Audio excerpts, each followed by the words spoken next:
Hi guys, എല്ലാവർക്കും mutton ബിരിയാണിയും chicken ബിരിയാണിയൊക്കെ ഫേവറേറ്റ് എങ്കിൽ എൻ്റെ ഫേവറേറ്റ് എന്ന് പറയുന്നത് ഫിഷ് ബിരിയാണിയാണ്. ഫിഷ് കുറച്ച് എക്സ്പെൻസീവ് ആയതുകൊണ്ട് ഇന്ന് നമുക്ക് ചിലവ് കുറഞ്ഞ മുട്ട ബിരിയാണി ഉണ്ടാകും. അപ്പം നമുക്ക് ആദ്യം റൈസ് ഒന്ന് സെറ്റാക്കാം. അത് പിന്നെ പ്രത്യേകിച്ച് പറയണ്ടല്ലോ, 1 കപ്പ് അരിക്ക് 2 കപ്പ് വെള്ളം, അതാണല്ലോ അതിൻ്റെ ഒരു കണക്കെന്ന് പറയുന്നത്. അപ്പോൾ റൈസൊക്കെ അവിടെ സെറ്റാവട്ടെ. അതിനു മുമ്പ് ഞാനൊരു കാര്യം പറയുന്നത്, ഒരു തട്ടിക്കൂട്ട് ബിരിയാണിയല്ല, നല്ല പ്രോപ്പറായിട്ട് ചെയ്യുന്ന ഒരു ബിരിയാണിയാണ്.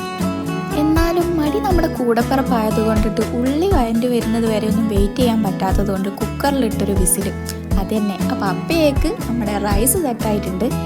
ഞാൻ നേരത്തെ പറഞ്ഞില്ലേ ഇതൊരു പ്രോപ്പർ ബിരിയാണിയാണെന്ന്. അത് വേറൊന്നും കൊണ്ടല്ല കേട്ടോ, നല്ല പുകയും കരിയും ഒക്കെ കൊണ്ട് നല്ല അധ്വാനിച്ചുണ്ടാക്കിയിട്ടുള്ള ഒരു ബിരിയാണിയാണ്. അതുകൊണ്ടാണ് ഞാൻ പറഞ്ഞത് ഒരു പ്രോപ്പർ ബിരിയാണിയാണെന്ന്. എന്തായാലും മസാലയൊക്കെ സെറ്റാക്കാൻ പോവാണ്. ഇൻഗ്രീഡിയൻസ് ഒന്നും ഞാൻ പ്രത്യേകിച്ച് പറയുന്നില്ല, എല്ലാം സാധാ പോലെ തന്നെ. വീഡിയോ തുടങ്ങുമ്പോൾ തന്നെ ഞാൻ പറഞ്ഞില്ലായിരുന്നു മട്ടനും ചിക്കനും ഒന്നും എനിക്ക് ഇഷ്ടമല്ലാന്ന് മാത്രമല്ല, ഞാനതൊന്നും പൊതുവെ കഴിക്കാറേ ഇല്ല. എനിക്ക് ഈ നാടൻ ചോറും ഉപ്പേരിയും പച്ചക്കറിയും പപ്പടമൊക്കെ കൂട്ടി കഴിക്കുന്നതാണ് ഇഷ്ടം. മുമ്പൊരു വീഡിയോയിൽ ഞാൻ പറഞ്ഞിട്ടുണ്ടായിരുന്നു സദ്യയുടെ കാര്യം. അതുകൊണ്ട് തന്നെ ഇങ്ങനെയുള്ള ഐറ്റംസൊക്കെ ഉണ്ടാക്കുമ്പോൾ ഞാൻ ആ ഭാഗമേ ശ്രദ്ധിക്കാറില്ല. അപ്പം നമ്മളിതിലേക്ക് കുരുമുളക് പൊടിയും മഞ്ഞൾപ്പൊടി, ബിരിയാണി മസാല, മല്ലിപ്പൊടിയൊക്കെ ആഡ് ചെയ്തിട്ടുണ്ട് കേട്ടോ. എന്നിട്ടെല്ലാം കൂടി നല്ല രീതിക്ക് മിക്സ് ചെയ്യാം. മഴക്കാലമായി കഴിഞ്ഞാൽ ഇങ്ങനത്തെ ഫുഡൊക്കെ ഉണ്ടാക്കാൻ പ്രത്യേക ഇൻട്രസ്റ്റ് വരും. അതുകൊണ്ടാണ് ഗ്യാസുമേൽ വെച്ച ഒരു വൈബ് ഉണ്ടാവില്ല എന്ന് പറഞ്ഞത് വേണ്ടാത്ത പണിക്ക് അടുപ്പത്ത് വെക്കാനൊക്കെ പോയത്.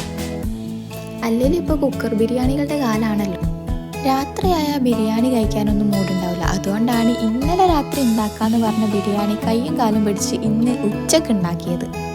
എന്തായാലും ബിരിയാണി പ്രിപ്പറേഷൻ ലാസ്റ്റ് സ്റ്റേജിലേക്ക് എത്തിയിട്ടുണ്ട്. ബിരിയാണിക്ക് ദമ്മിടുക എന്ന് വെച്ചാൽ എനിക്ക് ഇഷ്ടപ്പെട്ടുള്ള പരിപാടിയാണ് കേട്ടോ. ലെയറായിട്ട് റൈസ് സെറ്റ് ചെയ്ത് വരാൻ നല്ല രസമാണ്.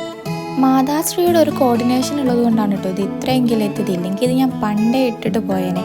പണ്ടുള്ളവർ എങ്ങനെയാണ് ഈ അടുപ്പത്ത് ചോറും കറിയൊക്കെ വെച്ചതെന്ന് ആലോചിക്കുമ്പോൾ. അങ്ങനെ പറഞ്ഞ് നമ്മളിതാ ലയണിങ് സ്റ്റേജിലെത്തിയിരിക്കുകയാണ്. ഇതിങ്ങനെ റിപ്പീറ്റ്ലി ചെയ്തുകൊണ്ടിരിക്കുക, അത്ര തന്നെ. ഇത് കഴിഞ്ഞത് വേഗം പോയി കുളിച്ചു. പിന്നെ ഒരു നീണ്ട കാത്തിരിപ്പായിരുന്നു, കാരണം ദമ്മ് പൊട്ടിക്കാൻ മുമ്പ് ചെയ്തിട്ടുണ്ടെങ്കിലും ഇത്ര ഇൻട്രസ്റ്റോട് വെയിറ്റ് ചെയ്യുന്നത് ആദ്യമായിട്ടായിരുന്നു. എന്തായാലും സംഭവമൊക്കെ കിട്ടുമായിരുന്നു. ബിരിയാണി പല രീതിയിൽ കഴിച്ചിട്ടുണ്ടെങ്കിൽ ആദ്യമായിട്ടാണ് ബിരിയാണി ഡെക്കറേറ്റ് ചെയ്ത് കഴിക്കുന്നത്. ഇത് വലിയ ഡെക്കറേഷൻ ഒന്നുമല്ല, എന്നാൽ പോലും ഭംഗിയായിട്ട് സെറ്റ് ചെയ്തിട്ടുണ്ട് എന്നാണ് എൻ്റെ ഒരു വിശ്വാസം. ഈ കുക്കിംഗ് വീഡിയോസിന് വോയിസ് ഓവർ കൊടുക്കാന്ന് പറയുന്നത് അത്ര ഇൻട്രസ്റ്റ് ഉള്ള കാര്യമല്ല, നല്ല രീതിക്ക് ബോറടിക്കും. ഇത് കഴിഞ്ഞപ്പോഴേക്കും എനിക്ക് നല്ല രീതിക്ക് ഉറക്ക് വരുന്നുണ്ട്. അപ്പം ഞാൻ പോയി ഉറങ്ങുകയാണ്. നിങ്ങൾ പോയിട്ട് ബിരിയാണി ഉണ്ടാക്കി കഴിക്കും. അപ്പം എല്ലാവർക്കും ബൈ.